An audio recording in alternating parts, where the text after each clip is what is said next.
ਭਗਵੰਤ ਮਾਨ ਜੀ ਨਾਲ ਛੋਟੀ ਮੋਟੀ ਘਟਨਾਵਾਂ ਲੱਗ ਰਹੀਆਂ।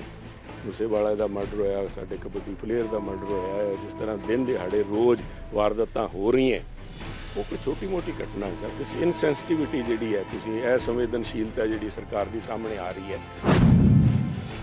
ਇੱਥੇ ਤਾਂ ਗੈਂਗਸਟਰਸ ਨੂੰ ਪ੍ਰਮੋਟ ਕੀਤਾ ਜਾ ਰਿਹਾ, ਗੈਂਗਸਟਰਸ ਨੂੰ ਉਹਨਾਂ ਦੇ ਘਰੇ ਬੁਲਾ ਕੇ ਪੁਲਿਸ ਆਫੀਸਰ ਉਹਨਾਂ ਨੂੰ ਫਰਾਰ ਕਰਾ ਰਹੇ ਹੈ। ਉਹਨਾਂ ਦੀ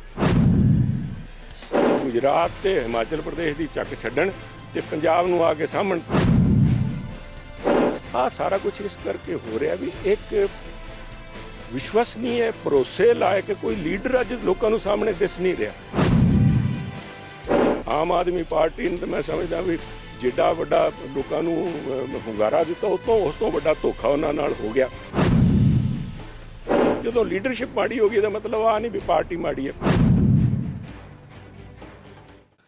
ਪੰਜਾਬ ਵਿਧਾਨ ਸਭਾ ਨੂੰ ਲੈ ਕੇ ਵੱਖੋ ਵੱਖਰੀ ਮੰਗ ਉੱਠ ਰਹੀ ਹੈ। ਹਰਿਆਣਾ ਵਿਧਾਨ ਸਭਾ ਦੇ ਸਪੀਕਰ ਵੱਲੋਂ ਮੰਗ ਕੀਤੀ ਗਈ, ਪੰਜਾਬ ਦੇ ਜਿਹੜੇ ਰਾਜਪਾਲ ਅਤੇ ਚੰਡੀਗੜ੍ਹ ਦੇ ਪ੍ਰਸ਼ਾਸਕ ਨੇ ਉਹਨਾਂ ਨਾਲ ਵੀ ਮੁਲਾਕਾਤ ਕੀਤੀ ਗਈ ਕਿ ਚੰਡੀਗੜ੍ਹ ਦੇ ਅੰਦਰ ਹਰਿਆਣਾ ਦੀ ਵਿਧਾਨ ਸਭਾ ਬਣਾਈ ਜਾਵੇ। ਇਸ ਵੇਲੇ ਸੁਨੀਲ ਜਾਖੜ ਬੀਜੇਪੀ ਦੇ ਸੀਨੀਅਰ ਲੀਡਰ ਨੇ, ਪੰਜਾਬ ਨੂੰ ਪੁਰਾਣਾ ਜਾਣਦੇ ਨੇ, ਹਰਿਆਣੇ ਨੂੰ ਵੀ ਸਮਝਦੇ ਨੇ। ਜਾਖੜ ਸਾਹਿਬ, ਤੁਸੀਂ ਕਿਵੇਂ ਦੇਖਦੇ ਹੋ ਇਸ ਮਸਲੇ ਨੂੰ? ਹਰਿਆਣਾ ਵੱਲੋਂ ਜੋ ਵਿਧਾਨ ਸਭਾ ਦੀ ਮੰਗ ਉੱਠ ਰਹੀ ਹੈ ਔਰ ਚੰਡੀਗੜ੍ਹ 'ਚ ਬਣਾਈ ਜਾਵੇ। अमन जी, ये जो मांग है ये बिल्कुल इसका कोई औचित्य नहीं है, ना ही इस मांग की कोई ज़रूरत है। दो तीन मुद्दे हैं, क्योंकि ये मसला विधानसभा का नहीं लग रहा है, ये मसला चंडीगढ़ किसका है? मसला चंडीगढ़ का है, ना कि विधानसभा का है। चंडीगढ़ पंजाब का है, इसमें किसी को कोई शक नहीं होना चाहिए। और मैं समझता हूँ इस किस्म की बात करने से किसी भी राजनेता को, चाहे वो पंजाब के हों चाहे हरियाणा को, उनको गुरेज करना चाहिए, उनको बड़ा सोच के इस मसले पर बात करनी चाहिए। और चंडीगढ़ से अलग हटके अगर विधानसभा की बात करें तो मैं समझता हूं तब भी इस बात का कोई औचित्य नहीं है। It sounds absurd. आप देखिए, डेटा निकाल के देखिए अमन जी, पिछले 5 साल के अंदर 2017 से लेके 21 तक की विधानसभा दोनों स्टेट्स की, चाहे पंजाब की विधानसभा है चाहे हरियाणा की विधानसभा है, पंजाब में इन सालों में अगर ज्यादा से ज्यादा किसी साल के अंदर विधानसभा चली है तो 17 दिन, और हरियाणा में किसी साल सबसे ज्यादा चली है तो 18 दिन। और 5 साल की औसत निकाल के देखें तो एवरेज दोनों की 14-15 दिन की एवरेज आती है। इतना बड़ा एक, मैं समझता हूँ इसे आर्किटेक्चरल मार्वल जो अपने आप में एक ली कॉर्बूजिए का बनाया हुआ, और उस समय जबकि फ्रांस की टीम यहाँ पे आई हुई है, उस सांस्कृतिक धरोहर को, इनको आर्किटेक्चरल जो हमारी उनको संभालने के लिए, देखने के लिए, उस समय इस समय की बात करना कोई औचित्य नहीं है साहब। आप 18 दिन के लिए एक जख्म को कुरेद रहे हो, जो कि मसले बातचीत से हल होना चाहिए। क्योंकि मसला पंजाब को चंडीगढ़ दिया गया था, किसी को इस मसले में कोई शक होना ही नहीं चाहिए। और अगर मैं मानता हूं, क्योंकि विधानसभा हरियाणा के स्पीकर साहब जब गए हैं तो उन्होंने कहा भी हमें ऑफिस की ज़रूरत है। उन्होंने स्पीकर पंजाब को चिट्ठी भी लिखी कि हमें 15 ऑफिस की ज़रूरत है। मैं कहता हूं आप पूरी की पूरी विधानसभा चलाने के लिए आप दोनों स्टेट्स आपस में कोऑर्डिनेशन कर लें। 15 दिन आगे वो चला लें, 15 दिन बाद में ये चला लें। ਕਰਦੇ ਕਿਉਂ ਨਹੀਂ ਹੈ ਫਿਰ ਕੋਆਰਡੀਨੇਸ਼ਨ? मैं ये बातें ਬਾਬੂ देखो, ਇਹਦੇ ਵਿੱਚ ਕੋਈ, ਮੈਂ ਸਮਝਦਾ ਵੀ ਤੁਸੀਂ ਇਸ ਗੱਲ ਨੂੰ ਗੱਲਬਾਤ ਨਾਲ ਸੁਲਝਾਉਣ ਦਾ ਕੋਸ਼ਿਸ਼ ਕਰੋ, ਐਵੇਂ ਇਸ ਗੱਲ ਨੂੰ ਭਾਵਨਾਤਮਕ ਮੁੱਦੇ ਛੇੜ ਰਹੇ ਹੋ। ਪੰਜਾਬ ਕੱਲਾ ਪੰਜਾਬ ਦਾ ਮਸਲਾ ਨਹੀਂ ਸਾਹਿਬ, ਪੰਜਾਬ ਦੇਸ਼ ਦਾ ਦਿਲ ਹੈ, ਬਾਰਡਰ ਸਟੇਟ ਹੈ। ਅਗਰ ਪੰਜਾਬ ਦੇ ਅੰਦਰ ਇਸ ਕਿਸਮ ਦੀ ਭਾਵਨਾ ਭੜਕਾ ਕੇ ਤੁਸੀਂ ਬਿਨਾਂ ਮਤਲਬ ਗਲਤ ਅਨਸਰਾਂ ਨੂੰ ਸ਼ਹਿ ਦਿਓਗੇ ਤਾਂ ਉਹਨਾਂ ਨੂੰ ਮੁੱਦਾ ਮਿਲ ਜੂਗਾ, ਉਹ ਉਠਾ ਕੇ ਗੱਲ ਕਰਨਗੇ। ਉਹਦੀ ਆਂਚ ਇਕੱਲੇ ਹਰਿਆਣਾ ਨੂੰ ਵੀ ਨਹੀਂ, ਪੂਰੇ ਹਿੰਦੁਸਤਾਨ ਨੂੰ ਪੈਂਦੀ ਹੈ। ਆਪਾਂ ਮਸਲਿਆਂ ਨੂੰ ਸੁਲਝਾਉਣ ਦੀ ਬਜਾਏ ਉਲਝਾਉਣ ਦੀ ਗੱਲ ਕਰਨੇ। ਵਿਧਾਨ ਸਭਾ ਚਲਾ ਤੁਸੀਂ ਰਹੇ ਨਹੀਂ ਦੋਨੋਂ, ਮੈਂ ਸਮਝਦਾ ਵੀ ਤੁਸੀਂ ਦੇਖ ਰਹੇ ਹੋ ਦਿਨ ਬ ਦਿਨ ਜਿਹੜੀ ਇਹਦੀ ਗਿਣਤੀ ਹੈ ਘਟਦੀ ਜਾ ਰਹੀ ਹੈ। ਕੋਈ ਵੀ ਸਟੇਟ ਜਿਹੜੀ ਹੈ, ਆਮ ਆਦਮੀ ਪਾਰਟੀ ਕਹਿੰਦੇ ਸੀ ਅਸੀਂ ਆਵਾਂਗੇ ਅੱਧਾ ਸਾਲ ਚਲਾਵਾਂਗੇ, 6 ਮਹੀਨੇ, ਆ ਤੁਹਾਡੇ ਸਾਹਮਣੇ ਹੈ। ਪਿਛਲੇ 8 ਮਹੀਨਿਆਂ ਦਾ ਰਿਕਾਰਡ ਕੱਢ ਕੇ ਦੇਖ ਲਓ, ਮੇਰੇ ਕੋਲ 17 ਦਿਨ ਚੱਲੀ ਹੈ। ਵਿੰਟਰ ਸੈਸ਼ਨ ਵੀ ਕਹਿੰਦੇ ਇਸ ਵਾਰ ਸ਼ਾਇਦ ਸੈਸ਼ਨ ਹੋ ਗਿਆ, ਸੈਸ਼ਨ ਸ਼ੂਸ਼ਨ ਦਾ ਇਹਨਾਂ ਨੇ ਜੋ ਕੁਝ ਵੀ ਕਰੀ ਜਾਂਦੇ, ਅਦਰਵਾਈਜ਼ ਸੈਸ਼ਨ ਦੀ ਵੀ ਆਊਟਪੁੱਟ ਤੁਸੀਂ ਦੇਖ ਲਓ। ਤਾਂ ਅਗਰ ਦੋਨੋਂ ਸਟੇਟਸ ਆਪਸ 'ਚ ਗੱਲਬਾਤ ਕਰਕੇ ਵੰਡ ਲੈਣ ਵੀ ਜੀ 15 ਦਿਨ ਐਤਕੀ ਤੁਸੀਂ ਅਗਰ ਫਰਵਰੀ 'ਚ ਬਜਟ ਪੇਸ਼ ਕਰਨਾ ਤਾਂ ਪਹਿਲਾਂ ਐਤਕੀ 1 ਤੋਂ ਲੈ ਕੇ 15 ਤਰੀਕ ਤਾਈਂ ਹਰਿਆਣਾ ਕਰ ਲੂਗਾ, ਇੱਕ ਦਿਨ ਅਗਲੀ ਵਾਰੀ ਪੰਜਾਬ ਕਰ ਲੂਗਾ, ਪਹਿਲੇ ਬਾਅਦ 'ਚ ਉਹ ਕਰ ਲੈਣਗੇ। So it is a meaningless, ਇਹਦਾ ਕੋਈ ਔਚਿਤਯ ਨਹੀਂ, ਕੋਈ ਕਾਰਨ ਨਹੀਂ। ਕਿਉਂ ਇਸ ਆਪਾਂ ਲਫੜੇ 'ਚ ਪੈ ਰਹੇ ਹਾਂ? ਪੰਜਾਬ ਦੀ ਗੱਲ ਕਰੋ, ਆਪਣੇ ਹਰਿਆਣੇ ਦੇ ਮਸਲੇ ਸੁਲਝਾਉਣ ਦੀ ਗੱਲ ਕਰਨ। ਇਸ ਮਸਲੇ ਨੂੰ ਤਜਰੀ ਨਹੀਂ ਦੇਣੀ ਚਾਹੀਦੀ। ਤੇ ਜਿੱਥੇ ਆਫਿਸਿਸ ਦੀ ਘਾਟ ਹੈ, ਇੱਕ ਪਾਸੇ ਤਾਂ ਸਰਕਾਰਾਂ ਜ਼ੋਰ ਦੇ ਰਹੀਆਂ ਵੀ ਅਸੀਂ ਜਾ ਕੇ ਸਮਾਰਟ ਸਕੂਲ ਬਣਾ ਰਹੇ ਹਾਂ, ਕਲਾਸਿਸ ਲਾ ਰਹੇ ਹਾਂ, ਪੇਪਰਲੈਸ ਬਜਟ ਤੁਸੀਂ ਕਰਤਾ, ਦੋਨਾਂ ਨੇ ਕਰਤਾ, ਹਰਿਆਣਾ ਨੇ ਵੀ ਕਰਤਾ, ਪੰਜਾਬ ਵਾਲਿਆਂ ਨੇ ਵੀ ਕੰਪਿਊਟਰ ਸਾਰਿਆਂ ਨੂੰ ਦਿੱਤੇ, ਲੋ ਜੀ ਕੰਪਿਊਟਰ ਲੋ ਤੇ ਪੇਪਰਲੈਸ। ਕਿਹੜੇ ਆਫਿਸਿਸ ਦੀ ਲੋੜ ਹੈ? ਤੇ ਬੇਸਿਕਲੀ ਸਿਟਿੰਗ ਰੂਮਸ, ਜਿੱਥੇ ਚੀਫ ਮਿਨਿਸਟਰ ਦੇ ਸਾਹਿਬ ਦੇ ਜਿਹੜੇ ਆਫਿਸ ਹੈ ਉਹ ਤੇ ਤਾਲਾ ਲਾ ਦਿੰਦੇ, ਬਾਕੀ ਤਾਂ ਮੰਤਰੀ ਸਿਰਫ ਮਿਲਣ ਜੁਲਣ ਵਾਲੇ ਜਿਹੜੇ ਆਏ ਹੈ ਲੋਕ ਆਪਣੀ ਕੋਈ ਰਿਪਰੈਜ਼ੈਂਟੇਸ਼ਨ ਲੈ ਕੇ ਉਹਨਾਂ ਨੂੰ ਮਿਲਣ ਵਾਲੇ, ਤਾਂ ਸਾਰੇ ਆਫਿਸ ਲੈ ਲਓ, 15 ਦਿਨ ਉਹਨਾਂ ਨੂੰ ਦੇ ਦਿਓ, 15 ਦਿਨ ਹਰਿਆਣੇ ਨੂੰ ਦੇ ਦਿਓ, ਪਬਲਿਕ ਚਲਾ ਲੈਣ। ਤੁਹਾਡੀ ਪਾਰਟੀ ਹੈ ਬੀਜੇਪੀ ਹੈ, ਤੁਸੀਂ ਇਹ ਸੁਜੈਸ਼ਨ ਗੱਲਬਾਤ ਕੀਤੀ? ਵੈਸੇ ਦੇਖੋ, ਮੈਂ ਮੇਰੇ ਮਸਲੇ ਤੇ ਜਦੋਂ ਗੱਲ ਹੋਊਗੀ ਡੈਫੀਨਿਟਲੀ ਇਸ ਮਸਲੇ ਨੂੰ ਤੂਲ ਹੀ ਨਹੀਂ ਮਿਲਣਾ ਚਾਹੀਦਾ ਸੀ। ਇਹਦੇ ਵਿੱਚ ਮੈਂ ਸਮਝਦਾ ਦੋਨੋਂ ਪਾਰਟੀਆਂ ਇਕੁਅਲੀ ਰਿਸਪੌਂਸਿਬਲ ਹੈਗੀਆਂ। ਪਹਿਲਾਂ ਖੱਟੜ ਸਾਹਿਬ ਨੇ ਮੰਗ ਉਠਾਈ, ਉਹਦੇ ਬਾਅਦ ਨਾਲ ਦੀ ਨਾਲ ਸਾਡੇ ਭਗਵੰਤ ਮਾਨ ਜੀ ਨੇ ਵੀ ਪੰਜਾਬ ਵਾਲਿਆਂ ਨੂੰ ਕਿਹਾ ਸਾਨੂੰ ਵੀ ਜਗ੍ਹਾ ਦੇ ਦਿਓ। ਕਿਹੜੇ ਸੋਚ ਨਾਲ ਗੱਲ ਕਹੀ ਹੈ, ਕਿਸ ਮੰਤਵ ਨਾਲ ਕਹੀ ਹੈ, ਮੰਤਵ ਉਹ ਸੋਚਦਾ ਵੀ ਅਜੇ ਸਮਝ ਨਹੀਂ ਹੈ। ਇਸ ਕਰਕੇ ਮੇਰਾ ਦੋਨਾਂ ਤਰ੍ਹਾਂ ਨੂੰ ਆ ਬੇਨਤੀ ਹੈ, ਬੜਾ ਸੋਚ ਸਮਝ ਕੇ, ਬੜਾ ਸੈਂਸਿਟਿਵ ਇਸ਼ੂ ਹੈ, ਇਕੱਲਾ ਇੱਕ ਬਿਲਡਿੰਗ ਦਾ ਮਸਲਾ ਨਹੀਂ। ਬਿਲਡਿੰਗ ਤੁਸੀਂ ਤੇ ਅਗਰ ਦੂਰੀ ਦੀ ਜਿਹੜੀ ਪਾਰਟਿਕੂਲਰਲੀ ਜਿਹੜੀ ਜਗ੍ਹਾ ਦੀ ਮੰਗ ਕੀਤੀ ਹੈ, ਮੈਂ ਦੇਖ ਰਿਹਾ ਸੀਗਾ ਗੁਪਤਾ ਸਾਹਿਬ ਜਿਹੜੇ ਮਾਨਯੋਗ ਸਪੀਕਰ ਹੈ ਹਰਿਆਣਾ ਵਿਧਾਨ ਸਭਾ ਦੇ, ਉਹਨਾਂ ਨੇ ਆ ਰੇਲਵੇ ਚੌਂਕ ਜਿਹੜਾ ਹੈ ਇੱਥੇ ਇਹਦੀ ਇੰਟਰਸੈਕਸ਼ਨ ਤੇ 10 ਏਕੜ ਜਗ੍ਹਾ ਦੇਖ ਰੱਖੀ ਵੀ ਸਾਨੂੰ ਆਹ ਜਗ੍ਹਾ ਦੇ ਦਿਓ, ਤੇ ਉਹਦੇ ਐਵਜ ਅਸੀਂ ਪੰਚਕੂਲਾ 'ਚ ਜਗ੍ਹਾ ਦੇ ਦੇਣਗੇ। ਤੇ ਮੇਰੀ ਛੋਟੀ ਜਿਹੀ ਸੁਜੈਸ਼ਨ ਹੈ ਗੁਪਤਾ ਜੀ ਨੂੰ ਤੇ ਖੱਟਰ ਸਾਹਿਬ ਨੂੰ, ਆਹ ਪੰਚਕੂਲਾ 'ਚ ਆ ਤੁਹਾਡਾ ਜਿੱਥੇ ਆ ਲਲਿਤ ਹੋਟਲ ਹੈ, IT ਪਾਰਕ ਹੈ, IT ਪਾਰਕ ਦੇ ਨਾਲ ਉੱਥੇ ਹਰਿਆਣਾ ਚਾਲੂ ਹੋ ਜਾਂਦਾ। मनसा देवी कॉम्प्लेक्स है, it is a fabulous place. Chandigarh lake वो कहते ना सुखना के उस पार झील के उस पार, जैसे फिल्म आई सी झील के उस पार बना लो। वो इलाका जिहड़ा है खूबसूरत है, लेक दे कंढे है, ਤੇ ਉਹਦਾ ਡਿਸਟੈਂਸ ਪੁਰਾਣੀ ਵਿਧਾਨ ਸਭਾ ਜਿਹੜੀ ਪੰਜਾਬ ਦੀ ਵਿਧਾਨ ਸਭਾ ਹੈ ਜਾਂ ਚੰਡੀਗੜ੍ਹ ਦੇ ਅੰਦਰ ਜਿਹੜੀ ਵਿਧਾਨ ਸਭਾ ਉਸ ਤੋਂ ਘੱਟ ਹੋਊਗਾ। ਜਿਹੜੀ ਜਗ੍ਹਾ ਮੰਗੀ ਜਾਂਦੇ ਆਪ ਦੀ ਜਗ੍ਹਾ 'ਚ ਬਣਾ ਲਓ ਤੁਸੀਂ। ਚੰਡੀਗੜ੍ਹ ਦੇ ਉੱਤੇ ਫਿਰ ਹਰਿਆਣਾ ਵੀ ਕਲੇਮ ਕਰ ਰਿਹਾ ਇੱਕ ਤਰੀਕੇ ਤੇ, ਤਾਂ ਹੀ ਉਹ ਪਿੱਛੇ ਹਟਣ ਨੂੰ ਤਿਆਰ ਨਹੀਂ। ਦੇਖੋ ਆ ਕਲੇਮ ਇਹਨੂੰ ਹੋਰ ਬਲਦੀ ਦੇ ਵਿੱਚ ਕਿਉਂ ਪਾਉਣ ਵਾਲੀ ਗੱਲ ਕਰ ਰਹੇ। ਤੁਸੀਂ ਬੈਠ ਕੇ ਪ੍ਰਧਾਨ ਮੰਤਰੀ ਸਾਹਿਬ ਨਾਲ ਗੱਲ ਕਰੋ, ਪੰਜਾਬ ਨਾਲ ਗੱਲ ਕਰੋ, ਬੈਠ ਕੇ ਗੱਲ ਕਰੋ ਇਹਨਾਂ ਮਸਲਿਆਂ ਤੇ। ਪੰਜਾਬ ਨੂੰ ਜਦੋਂ ਦਿੱਤਾ ਸੀ ਤੇ ਇਹਦੇ 'ਚ ਮੈਂ ਨਹੀਂ ਸਮਝਦਾ ਉਹਨਾਂ ਨੂੰ ਕੋਈ ਸ਼ੱਕ ਹੈ ਕਿਸੇ ਕਿਸਮ ਦਾ ਹੋਣਾ ਚਾਹੀਦਾ ਵੀ। ਕਹਿ ਰਹੇ ਹੋ ਕਿ ਇੰਡੀਪੈਂਡੈਂਟਲੀ ਚੰਡੀਗੜ੍ਹ ਪੰਜਾਬ ਦਾ ਹੈ। ਬਿਲਕੁਲ ਪੰਜਾਬ ਦਾ ਸਭ, ਇਸ 'ਚ ਕੋਈ ਕਿਸੇ ਕਿਸਮ ਦਾ ਕਿਸੇ ਨੂੰ ਕਿੰਤੂ ਪਰੰਤੂ ਨਹੀਂ ਹੋਣੀ ਚਾਹੀਦੀ ਸਰ। ਤੁਸੀਂ ਇਸ ਬਾਬਤ ਪ੍ਰਧਾਨ ਮੰਤਰੀ ਉਹਨਾਂ ਨਾਲ ਗੱਲ? ਇਸ ਮਸਲੇ ਤੇ ਅਜੇ ਕੋਈ ਚਰਚਾ ਨਹੀਂ ਹੋਈ, but I assume it, I take it for granted ਵੀ ਆ ਪੰਜਾਬ ਦਾ ਮੁੱਦਾ ਹੈ ਤੇ ਇਹਦੇ ਵਿੱਚ ਬੈਠ ਕੇ ਪ੍ਰਧਾਨ ਮੰਤਰੀ ਬਣਾ ਲੈਣ, ਦੋਨਾਂ ਨੂੰ ਸਮਝਾਉਣ, ਇਹਨਾਂ ਨੂੰ ਕਹਿ ਦੇਣ ਹਰਿਆਣੇ ਵਾਲਿਆਂ ਨੂੰ ਤੁਸੀਂ ਬਣਾਣੀ ਹੈ ਵਿਧਾਨ ਸਭਾ ਕਿਤੇ ਹੋਰ ਬਣਾ ਲਓ, ਪੈਸੇ ਲਓ। ਜ਼ਮੀਨ ਤੱਕ ਕਹਿੰਦੇ ਦੇਖੀ ਫਾਈਨਲ ਕੀਤੀ ਗਈ ਔਰ ਡਿਮਾਰਕੇਸ਼ਨ ਹੋ ਰਹੀ ਹੈ, MLAs ਵਧਣਗੇ, ਕੰਸਟੀਚੁਐਂਸੀਜ਼ ਵਧਣਗੇ, ਇਸ ਕਰਕੇ ਹੋ ਸਕਦਾ ਹੈ ਕਿ ਇੰਡੀਪੈਂਡੈਂਟ ਬਿਲਡਿੰਗ ਦੋਨੋਂ ਸੂਬਿਆਂ ਦੀ ਅੱਡ-ਅੱਡ ਹੈ। ਕੋਈ ਜ਼ਰੂਰਤ ਨਹੀਂ ਸਾਹਿਬ, ਇਹਦੇ ਅੰਦਰ ਪੰਜਾਬ ਦੇ 117 ਹੈ, ਉਹਨਾਂ ਦੇ ਤਾਂ ਬੜੇ ਘੱਟ ਹੈ, 90 ਹੀ ਹੈ, ਤੇ ਕਿੱਥੇ ਬਥੇਰੀ ਜਗ੍ਹਾ ਪਈ ਹੈ ਪੰਜਾਬ ਵਾਲਿਆਂ ਦੇ ਤਾਂ ਵੀ ਖਾਲੀ ਪਈ। ਇਸੇ ਕਰਕੇ ਕਹਿ ਰਹੇ ਜਿਹੜਾ ਅਸੈਂਬਲੀ ਹਾਲ ਨੈਚੁਰਲੀ ਉਹਨਾਂ ਦਾ ਛੋਟਾ ਹੈ ਕਿਉਂਕਿ ਉਹ ਕਾਉਂਸਲ ਸੀਗੀ, ਅਪਰ ਹਾਊਸ ਸੀਗਾ ਜਿਹੜਾ ਹਰਿਆਣਾ ਕੋਲ ਅਸੈਂਬਲੀ ਹਾਲ ਹੈ, ਤੇ ਹਾਲ 15 ਦਿਨ ਖਾਲੀ, 15 ਦਿਨ ਉਹ ਚਲਾ ਲੈਣ ਪੂਰਾ ਹਾਲ। ਤੁਸੀਂ ਕਹਿ ਰਹੇ ਹੋ ਕਿ ਚੱਲਣਾ ਚਾਹੀਦਾ ਪਾਰਸ਼ਲੀ ਨਹੀਂ, ਮਤਲਬ ਆਪਸ ਵਿੱਚ ਡਿਵਾਈਡ ਕਰ 15 ਦਿਨ ਉਹ ਚਲਾ ਲੈਣ, 15 ਦਿਨ ਇਹ ਚਲਾ ਲੈਣ ਸਾਰਾ ਹਾਲ। ਉਹਨੂੰ ਜਿਹੜਾ ਮੇਨ ਅਸੈਂਬਲੀ ਹਾਲ ਹੈ ਜਿਸ 'ਚ ਪੰਜਾਬ ਅਸੈਂਬਲੀ ਮੀਟ ਕਰਦੀ ਹੈ, ਉਹ 15 ਦਿਨ ਇਹਨਾਂ 'ਚ ਆਪ ਦਾ ਚਲਾ ਲੈਣ। ਸੋ ਇਹਦੇ ਵਿੱਚ ਮੈਂ ਨਹੀਂ ਸਮਝਦਾ ਕਿਤੇ ਕੋਈ ਹੈ ਮਨਸ਼ਾ ਹੋਣੀ ਚਾਹੀਦੀ ਹੈ, ਉੱਥੇ ਡਿਬੇਟ ਹੋਣੀ ਚਾਹੀਦੀ ਹੈ। ਉਹਨਾਂ ਨੇ ਮੰਗ ਕੀਤੀ ਸਾਨੂੰ 15 ਆਫਿਸਿਸ ਦਿਓ, ਮੈਂ ਕਹਿੰਦਾ ਦੋਨੋਂ ਕਾਰਨ ਵੀ ਸਾਨੂੰ ਇੱਕ ਕਾਮਨ ਕੋਈ ਡਿਮੋਨਸਟ੍ਰੇਸ਼ਨ ਜਿਵੇਂ ਕਹਿੰਦੇ ਆ ਨਾ ਵੀ ਆ ਜਿੱਥੇ ਜੰਤਰ ਮੰਤਰ 'ਚ ਜਾ ਕੇ ਪ੍ਰਦਰਸ਼ਨ ਕਰਾਂ, ਉਸੇ ਤਰ੍ਹਾਂ ਹੀ ਅਸੈਂਬਲੀ ਦੇ ਬਾਹਰ ਕੋਈ ਜਗ੍ਹਾ ਬਣਾ ਦੇਣ ਵੀ ਸਾਰੇ MLA ਧਰ ਲਾਉਣ ਵਾਸਤੇ ਜਗ੍ਹਾ ਚਾਹੀਦੀ ਹੈ। ਬਿਕੋਜ਼ ਬੇਸਿਕਲੀ ਇਸ ਵਾਕ ਆਊਟ ਗੱਲ ਕਰਨ ਦੀ ਮੈਂਟੈਲਿਟੀ ਹੋਵੇ, ਬੈਠ ਕੇ ਉੱਥੇ ਗੱਲਬਾਤ ਹੋਵੇ, ਉਸ ਮਾਹੌਲ ਦੀ ਜ਼ਰੂਰਤ ਹੈ। ਤੇ ਉਹਦੇ ਵਿੱਚ ਇਸ ਕਿਸਮ ਦੀ ਸੋਚ ਹੈ, ਮੈਂ ਸਮਝਦਾ ਦੋਨਾਂ ਧਿਰਾਂ ਨੂੰ ਆਪਣੀ ਗੱਲ ਦੇ ਉੱਤੇ ਦੁਬਾਰਾ ਤੋਂ ਗੌਰ ਕਰਨਾ ਚਾਹੀਦਾ। ਪ੍ਰਧਾਨ ਮੰਤਰੀ ਕੋਲ ਜਾਣਾ ਚਾਹੀਦਾ ਜਾਂ ਆਪਸ 'ਚ ਗੱਲਬਾਤ? ਦੇਖੋ ਮੈਂ ਤਾਂ ਸਮਝਦਾ ਮਸਲਾ ਆਪਸ 'ਚ ਨਿਪਟਣ ਵਾਲਾ, ਕਿੰਨੀ ਜਗ੍ਹਾ ਚਾਹੀਦਾ। ਮੈਂ ਜਾ ਕੇ ਮੈਂ ਰਿਕੁਐਸਟ ਕਰ ਦੇਣਾ ਭਗਵੰਤ ਮਾਨ ਜੀ ਨੂੰ, ਜਾ ਕੇ ਅਸੀਂ ਕਹਿ ਦਿੰਦੇ ਆ ਵੀ ਤੁਸੀਂ 15 ਦਿਨਾਂ ਨੂੰ ਚਲਾਉਣ ਨੂੰ ਦੇ ਦਿਓ, ਆਹ 6 ਮਹੀਨੇ ਆਪਦਾ ਚਲਾਉਂਦੇ ਰਹਿਣ। ਤੁਹਾਨੂੰ ਲੱਗਦਾ ਨਹੀਂ ਜਾਖੜ ਸਾਹਿਬ SYL ਮੁੱਦਾ ਸੀਗਾ, ਅਜਿਹੇ ਕਈ ਮੁੱਦੇ ਨੇ ਉਹਨਾਂ ਤੇ ਤਾਂ ਕੋਈ ਸੌਟ ਆਊਟ ਨਹੀਂ ਹੋਇਆ, ਉਹਨਾਂ ਤੇ ਕੋਈ ਸਿੱਟਾ ਨਹੀਂ ਨਿਕਲੇ, ਤਾਂ ਇਸ ਤੇ ਕਿਵੇਂ ਨਿਕਲ ਜਾਏਗਾ ਦੋਨਾਂ ਸੂਬਿਆਂ? ਫਿਰ ਕਿਉਂ ਧੱਕੇ ਨਾਲ ਉਹਦੀ ਬਲਦੀ 'ਚ ਕਿਉਂ ਅੱਗ ਪਾ ਰਹੇ ਸਰ? ਫਿਰ ਕੀ ਕਾਰਨ ਹੈ? ਜਦੋਂ SYL ਦਾ ਮੁੱਦਾ ਹਾਈ ਕੋਰਟ ਦਾ ਸੁਪਰੀਮ ਕੋਰਟ ਦੇ ਅੰਦਰ ਉਹਨਾਂ ਦੀ ਜਿਹੜੇ ਨਿਗਾਹ ਦੇ ਵਿੱਚ ਹੈ, ਕੰਸੀਡਰੇਸ਼ਨ 'ਚ ਹੈਗਾ, ਤੇ ਫਿਰ ਉਹ ਆ ਕਿਉਂ ਨਵਾਂ ਮਸਲਾ ਖੜਾ ਕਰ ਰਹੇ? ਕੋਈ ਮੈਂ ਨਹੀਂ ਸਮਝਦਾ ਕੋਈ ਇਹਦੇ ਵਿੱਚ ਕਿਸੇ ਕਿਸਮ ਨੂੰ ਸ਼ੱਕ ਹੋਣਾ ਚਾਹੀਦਾ। ਤੇ ਉਹਨਾਂ ਨੂੰ ਵੀ as a mature politician, mature leader ਤੇ ਦੋਨੋਂ ਸੂਬਿਆਂ ਦੀ ਭਲਾਈ ਸਾਹਮਣੇ ਰੱਖ ਕੇ ਬੀਜੇਪੀ ਦੀ ਖਿਲਾਫਤ ਨਹੀਂ ਸਮਝਿਆ ਜਾਏਗਾ ਜੇ ਸੁਨੀਲ ਜਾਖੜ ਸਟੈਂਡ ਰੱਖ ਰਹੇ ਨੇ ਪੰਜਾਬ ਲਈ? ਇਸਨੂੰ ਬੀਜੇਪੀ ਦੀ ਕੋਈ ਬੀਜੇਪੀ ਪੰਜਾਬ ਦਾ ਬਿਲਕੁਲ ਮੈਂ ਸਮਝਦਾ ਵੀ ਸੂਬਾ ਜਦੋਂ ਪੰਜਾਬ ਨੂੰ ਦਿੱਤਾ ਹੋਇਆ ਚੰਡੀਗੜ੍ਹ, ਉਹਦੇ 'ਚ ਕੋਈ ਕਿਸੇ ਕਿਸਮ ਨੂੰ ਕੋਈ ਕਿਸੇ ਕਿਸਮ ਦਾ ਸ਼ੱਕ ਨਹੀਂ ਹੋਣਾ ਚਾਹੀਦਾ। ਦੂਸਰੇ ਮੁੱਦੇ ਤੇ ਆਉਂਗਾ, ਕਿਸਾਨਾਂ ਨੂੰ ਲੈ ਕੇ ਪੰਜਾਬ 'ਚ ਥਾਂ ਤੇ ਧਰਨੇ ਲੱਗ ਰਹੇ ਨੇ। ਕੁਝ ਆਮ ਪਬਲਿਕ ਵੀ ਕਹਿ ਰਹੀ ਹੈ ਕਿ ਅਸੀਂ ਪਰੇਸ਼ਾਨ ਹੈ, ਦਿੱਕਤ ਹੋ ਰਹੀ ਹੈ, ਆਏ ਦੂਸਰੇ ਦਿਨ ਧਰਨਾ। ਸਰਕਾਰ ਵੱਲੋਂ ਸਟੇਟਮੈਂਟਸ ਡਿਫਰੈਂਟ ਤਰੀਕੇ ਦੀਆਂ। ਤੁਸੀਂ ਕਿਸਾਨ ਪਰਿਵਾਰ ਤੋਂ ਕਿਵੇਂ ਦੇਖਦੇ ਹੋ ਇਸ ਨੂੰ ਕਿ ਕਿਆ ਇਹ ਧਰਨੇ ਜਾਇਜ਼ ਨੇ ਜਾਂ ਕੋਈ ਬੈਠ ਕੇ ਇਸ ਦਾ ਵੀ ਹੱਲ ਕਰਨਾ ਚਾਹੀਦਾ? ਦੇਖੋ, ਇਨ ਪ੍ਰਿੰਸੀਪਲ ਸਾਰਾ ਹਿੰਦੁਸਤਾਨ, ਕੱਲਾ ਪੰਜਾਬ ਜਾਂ ਹਰਿਆਣੇ ਦੀ ਪਬਲਿਕ ਨਹੀਂ, ਪੂਰੇ ਕਿਸਾਨਾਂ ਦੀ ਜੋ ਮੰਗ ਸੀ ਉਹਨਾਂ ਨਾਲ ਸੀ। ਕਿਸਾਨਾਂ ਦਾ ਦਰਦ ਹਰੇਕ ਕੋਈ ਸਮਝਦਾ, ਹਰੇਕ ਬੰਦਾ, ਚਾਹੇ ਉਹ ਖੁਦ ਕਿਸਾਨ ਨਹੀਂ ਹੈ, ਕਿਸਾਨ ਪਰਿਵਾਰ ਨਾਲ ਨਹੀਂ ਜੁੜਿਆ, ਫਿਰ ਵੀ ਕਿਸਾਨ ਦਾ ਦਰਦ ਸਮਝਦਾ। ਕਿਸਾਨ ਜਿਹੜੀ ਵਿਪਰੀਤ ਸਥਿਤੀਆਂ ਦੇ ਅੰਦਰ, ਜਿਸ ਕਿਸਮ ਦੀ ਕਲਾਈਮੇਟ ਚੇਂਜ ਆ ਰਹੀ, ਉਹਦੇ ਅੰਦਰ ਜਿਸ ਤਰ੍ਹਾਂ ਜੋ ਪਰੇਸ਼ਾਨੀਆਂ ਉਹਨੂੰ ਦੇਖਣੀਆਂ ਪੈ ਰਹੀਆਂ ਤੇ ਉਹ ਪਰੇਸ਼ਾਨੀਆਂ ਵੱਧ ਰਹੀਆਂ ਦਿਨ ਬ ਦਿਨ, ਉਸ ਤੋਂ ਸਾਰੇ ਲੋਕ ਉਹਨਾਂ ਨਾਲ ਸਹਿਮਤ ਹੈ, ਉਹਨਾਂ ਦੇ ਨਾਲ ਸਾਨੂਭੂਤੀ ਹੈ, ਉਹਨਾਂ ਦੇ ਨਾਲ ਖੜੇ ਹੈ।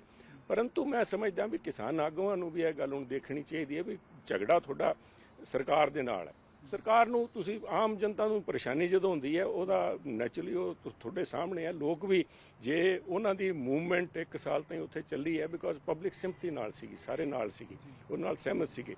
ਪਰ ਹੁਣ ਜਿਸ ਤਰ੍ਹਾਂ ਆ ਧਰਨੇ ਲੱਗ ਰਹੇ ਤੇ ਆਮ ਪਬਲਿਕ ਨੂੰ ਰੋਜ਼-ਰੋਜ਼ ਜਦੋਂ ਪਰੇਸ਼ਾਨੀ ਹੁੰਦੀ ਹੈ, ਉਹਦਾ ਖਿਆਲ ਉਹਨਾਂ ਨੂੰ ਵੀ ਰੱਖਣਾ ਚਾਹੀਦਾ ਹੈ।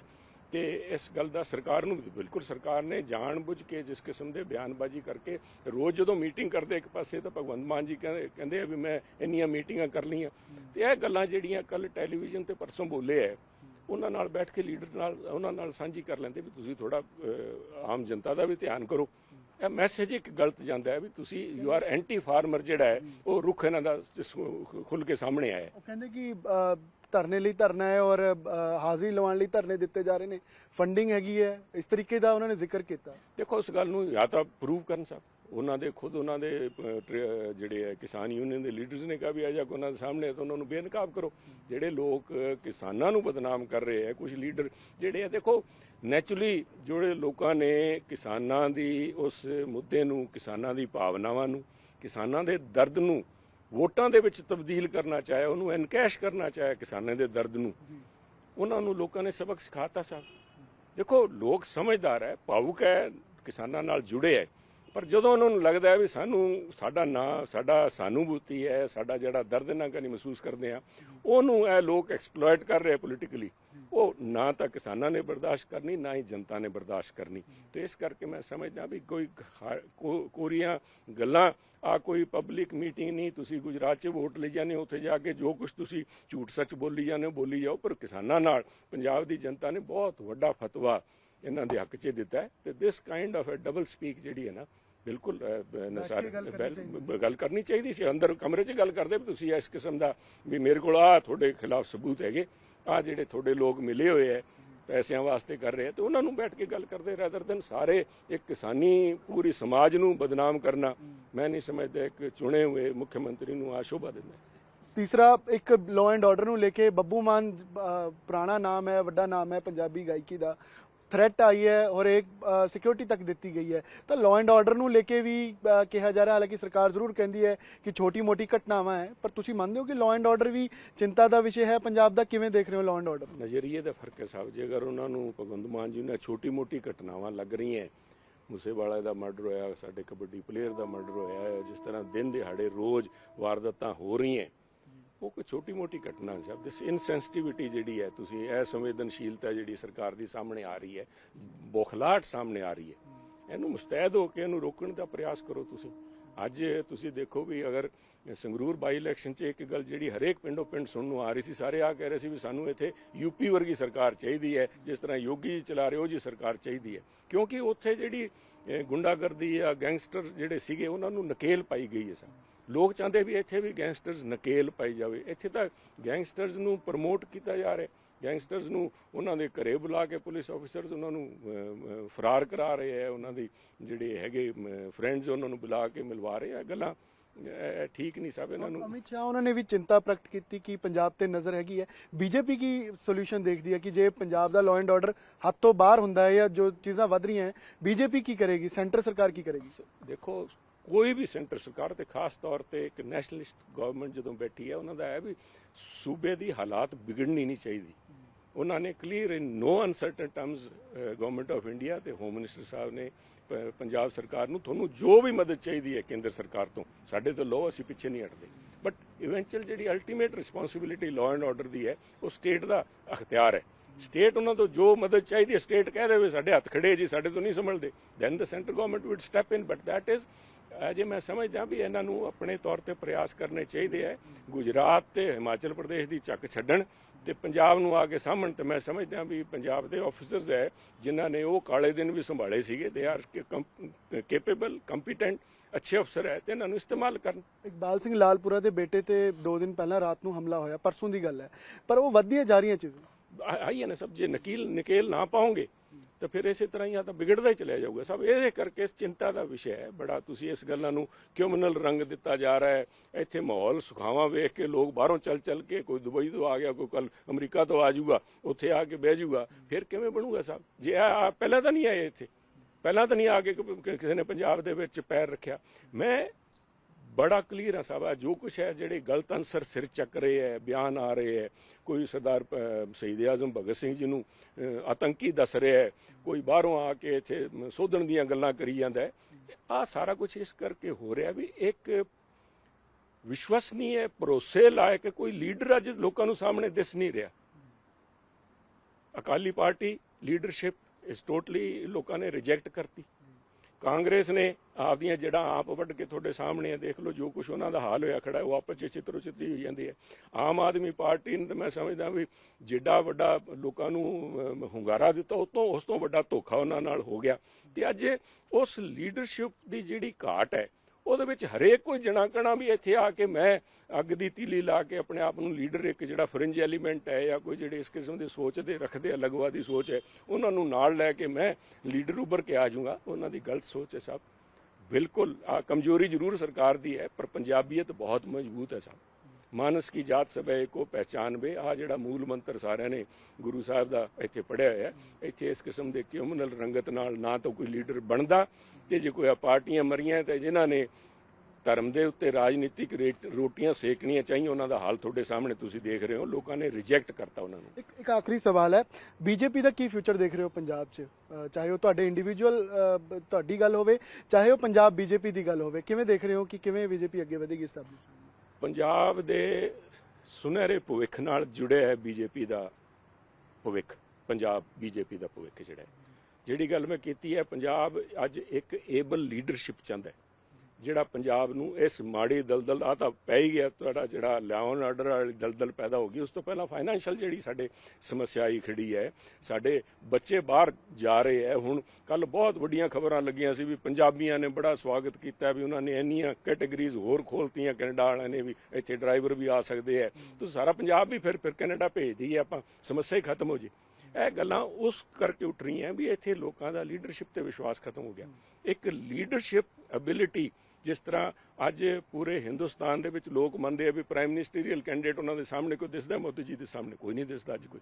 ਉਸੇ ਤਰ੍ਹਾਂ ਹੀ ਇੱਥੇ ਲੀਡਰਸ਼ਿਪ ਨੂੰ ਅੱਗੇ ਜਦੋਂ ਕਰਨਗੇ ਉਹ ਲੋਕਾਂ ਦਾ ਵਿਸ਼ਵਾਸ ਬਣੂਗਾ। ਪਾਰਟੀ ਦੀ ਵੀ ਪੰਜਾਬ ਦੀ ਹਿੱਤਾਂ ਦੇ ਵਾਸਤੇ ਪਾਰਟੀ, ਅੱਜ ਤੁਸੀਂ ਸਾਰਿਆਂ ਨੂੰ ਮੌਕਾ ਦੇ ਕੇ ਦੇਖ ਲਿਆ, ਸਾਰੇ ਮੌਕੇ, ਇੱਕ ਮੌਕਾ ਜਿਹੜਾ ਦਿੱਤਾ ਸੀ ਸਭ ਤੋਂ ਵੱਡਾ ਧੋਖਾ ਜਿਹੜਾ ਹੋਇਆ। ਇਹਦੇ ਬਾਅਦ ਲੋਕਾਂ ਨੇ ਦੇਖ ਲਿਆ ਵੀ ਇਹਨਾਂ ਨੂੰ ਵੀ ਸਬਕ ਸਿਖਾਉਣਾ ਹੈ, ਤੇ ਉਹਦੇ ਬਾਅਦ ਮੈਂ ਸਮਝਦਾ ਵੀ ਉਹਨਾਂ ਦੀ ਐਡਮਿਨਿਸਟ੍ਰੇਟਿਵ ਕੈਪੇਬਿਲਿਟੀ, ਜੇ ਅਗਰ ਯੂਪੀ ਸਹੀ ਹੋ ਸਕਦਾ ਹੈ ਤੇ ਇੱਥੇ ਕਿਉਂ ਨਹੀਂ ਸਹੀ ਹੋ ਸਕਦਾ? ਅਕਾਲੀ ਦਲ ਕਹਿ ਰਿਹਾ ਕਿ ਬੀਜੇਪੀ ਨਾਲ ਅਸੀਂ ਗਠਬੰਧਨ ਕਰਨਾ ਹੈ, ਤੁਹਾਨੂੰ ਲੱਗਦਾ ਹੈ ਗਠਬੰਧਨ ਹੋਏਗਾ ਜਾਂ ਅੰਦਰ ਖਾਤੇ ਜਾਂ ਹਾਈ ਕਮਾਂਡ ਨਾਲ ਕੋਈ ਚਰਚਾ ਹੈ ਇਸ ਤਰੀਕੇ? ਦੇਖੋ ਸਾਹਿਬ, I am no position to comment ਕਿਹਦੇ ਨਾਲ ਹੁੰਦਾ ਹੈ, ਪਰੰਤੂ ਜਿਹੜੀ ਅਕਾਲੀ ਲੀਡਰਸ਼ਿਪ ਨੂੰ ਲੋਕਾਂ ਨੇ ਰਿਜੈਕਟ ਕੀਤਾ ਹੈ। ਪਾਰਟੀ ਦੇਖੋ 100 ਸਾਲ ਪੁਰਾਣੀ ਪਾਰਟੀ ਹੈ, ਸੰਘਰਸ਼ ਦੇ ਬਲੀਦਾਨ ਚੋਂ ਨਿਕਲ ਕੇ ਆਈ ਹੈ, ਪਾਰਟੀ ਇਜ਼ ਇੰਟੈਕਟ। ਪਾਰਟੀ ਦੇ ਵਰਕਰ ਖੜੇ ਹੈ, ਪੰਜਾਬ ਦੀ ਭਾਵਨਾਵਾਂ ਨਾਲ ਜੁੜੇ, ਪੰਜਾਬ ਦੇ ਉੱਤੇ ਪਹਿਰਾ ਦੇਣ ਨੂੰ ਵਰਕਰ ਖੜੇ ਹੈ। ਪਰ ਜਦੋਂ ਲੀਡਰਸ਼ਿਪ ਮਾੜੀ ਹੋ ਗਈ ਤਾਂ ਮਤਲਬ ਆ ਨਹੀਂ ਵੀ ਪਾਰਟੀ ਮਾੜੀ ਹੈ, ਪਰ ਕੌਣ ਕਿਹਦੇ ਨਾਲ ਟਾਈ ਅਪ ਕਰਦਾ ਹੈ, ਆ ਹਾਈ ਕਮਾਂਡ ਦਿੱਲੀ ਦੇ ਬੀਜੇਪੀ ਉਹਨਾਂ ਨੇ ਫੈਸਲਾ ਕਰਨਾ ਹੈ। ਇਹਦੇ ਵਿੱਚ ਮੈਂ ਕੁਝ ਨਹੀਂ ਕਹਿ ਸਕਦਾ, ਪਰੰਤੂ ਪੰਜਾਬ ਦੇ ਲੋਕਾਂ ਨੇ ਇਹ ਸਾਰੀ ਪਾਰਟੀਆਂ ਵਰਤ ਕੇ ਦੇਖ ਲਈਆਂ ਤੇ ਮੈਂ ਸਮਝਦਾ ਵੀ ਹੁਣ ਜਿਹੜਾ ਮੌਕਾ ਹੈ, ਬੀਜੇਪੀ ਅਗਰ ਇਸ ਪੰਜਾਬ ਦੇ ਹਿੱਤਾਂ ਦੇ ਉੱਤੇ ਤਕੜਾ ਹੋ ਕੇ ਪਹਿਰਾ ਦੇਣ ਦੀ ਆਪਣੀ ਗੱਲ ਲੋਕਾਂ ਤਾਈਂ, ਪਿੰਡੋਂ ਪਿੰਡ, ਲੋਕਾਂ ਘਰਾਂ ਜਾ ਕੇ ਪਹੁੰਚਾਉਂਦੇ ਆ, ਤੇ ਮੈਂ ਸਮਝਦਾ ਲੋਕ ਇਸ ਗੱਲ ਨੂੰ ਪੂਰਾ ਹੁੰਗਾਰਾ ਦੇਣ। ਬੀਜੇਪੀ ਦੇ ਅੰਦਰ ਸੁਨੀਲ ਕੁਮਾਰ ਜਾਖੜ ਦਾ ਕੀ ਰੋਲ ਹੈਗਾ ਜਾਂ ਆਉਣ ਵਾਲੇ ਦਿਨਾਂ 'ਚ ਹੋ ਸਕਦਾ? ਸੁਨੀਲ ਇੱਕ ਬਹੁਤ ਹੀ ਕੋਈ ਇਨਕਨਸੀਕੁਐਂਸ਼ੀਅਲ ਜਿਹਨੂੰ ਕਹੋਗੇ ਵੀ ਡਜ਼ਨਟ ਮੀਨ ਐਨੀਥਿੰਗ। ਮੇਰਾ ਭਵਿੱਖ ਜਾਂ ਮੇਰਾ ਜੋ ਮੈਂ ਸਮਝਦਾ ਮੇਰੀ ਰਾਜਨੀਤਿਕ ਸੋਚ ਹੈ ਵੀ ਮੈਂ ਅਗਰ ਆ ਜਿਹੜੇ ਪੰਜਾਬ ਦੇ ਪੱਖ ਦੇ ਮੁੱਦੇ ਹੈ ਇਹਨਾਂ ਨੂੰ ਸੁਲਝਾਉਣ ਦੇ ਵਿੱਚ ਅਗਰ ਮੈਂ ਕੋਈ ਸਾਰਥਕ ਯੋਗਦਾਨ ਪਾ ਸਕਦਾ ਤਾਂ ਮੇਰੀ ਪੋਲੀਟੀਕਲ ਫੁਲਫਿਲਮੈਂਟ ਕਹਿ ਲਓ, ਜਾਂ ਮੇਰਾ ਰਾਜਨੀਤਿਕ ਸਫ਼ਰ ਸਫਲ ਹੋਣ ਦੀ ਆ ਭਾਵਨਾ ਹੈ। ਇਹਦੇ ਵਿੱਚ ਉਸ ਤੋਂ ਜ਼ਿਆਦਾ ਮੇਰਾ ਹੋਰ ਕੋਈ ਭਵਿੱਖ ਨਹੀਂ। ਮੇਰਾ ਭਵਿੱਖ ਵੀ ਪੰਜਾਬ ਦੇ ਨਾਲ ਜੁੜੇ ਵੀ ਪੰਜਾਬ ਦਾ ਅਗਰ ਬਿਹਤਰੀ ਕਰ ਜਾਈਏ ਉਹਦੇ ਵਿੱਚ ਬੀਜੇਪੀ ਦੀ ਵੀ ਬਿਹਤਰੀ ਹੈ ਤੇ ਸੁਨੀਲ ਜਾਖੜ ਦੀ ਵੀ ਬਿਹਤਰੀ। ਠੀਕ ਹੈ, ਥੈਂਕ ਯੂ ਜਾਖੜ ਸਾਹਿਬ ਬਹੁਤ ਗੱਲਬਾਤ ਕਰਨ ਲਈ। ਤਾਂ ਸੁਨੀਲ ਕੁਮਾਰ ਜਾਖੜ ਗੱਲਬਾਤ ਕਰ ਰਹੇ ਸੀਗੇ ਕਿ ਵਿਧਾਨ ਸਭਾ ਦਾ ਜਿਹੜਾ ਮਸਲਾ ਹੈ ਉਹ ਪੰਜਾਬ ਦੇ ਨਾਲ ਭਾਜਪਾ ਪੰਜਾਬ ਜਿਹੜੀ ਹੈਗੀ ਉਹ ਖੜੀ ਹੈ, ਸੁਨੀਲ ਜਾਖੜ ਖੜੇ ਨੇ। ਬੇਵਜ੍ਹਾ ਇਸ ਮਸਲੇ ਨੂੰ ਤੂਲ ਨਹੀਂ ਦੇਣੀ ਚਾਹੀਦੀ। ਜੇਕਰ ਵਿਧਾਨ ਸਭਾ ਹਰਿਆਣਾ ਦੀ ਬਣਨੀ ਵੀ ਹੈ ਤਾਂ ਹਰਿਆਣੇ ਦੇ ਅੰਦਰ ਪੰਚਕੂਲੇ ਦੇ ਅੰਦਰ ਜਿਹੜਾ ਏਰੀਆ ਹੈ ਉੱਥੇ ਜਗ੍ਹਾ ਤਲਾਸ਼ਣੀ ਚਾਹੀਦੀ ਹੈ ਔਰ ਪਾਰਸ਼ਲੀ ਜਿਹੜੀ ਪੁਰਾਣੀ ਬਿਲਡਿੰਗ ਮੌਜੂਦ ਹੈ ਉੱਥੇ ਹੀ ਪੰਜਾਬ ਅਤੇ ਹਰਿਆਣਾ ਨੂੰ ਸੈਸ਼ਨ ਜਿਹੜੇ ਨੇ ਉਹ ਕਰਵਾਉਣੇ ਚਾਹੀਦੇ ਨੇ। ਫਿਰ ਉਸ ਤੋਂ ਬਾਅਦ ਚਾਹੇ ਕਿਸਾਨੀ ਲਾਅ ਐਂਡ ਆਰਡਰ ਦਾ ਮਸਲਾ ਹੈ ਉਸ ਤੇ ਵੀ ਸੁਨੀਲ ਜਾਖੜ ਨੇ ਗੱਲਬਾਤ ਕੀਤੀ ਹੈ। ਕੈਮਰਾਮੈਨ ਜਤਿੰਦਰ ਸਿੱਧੂ ਦੇ ਨਾਲ ਅਮਨ ਭਾਰਦਵਾਜ, ਨਿਊਜ਼ 18 ਚੰਡੀਗੜ੍ਹ।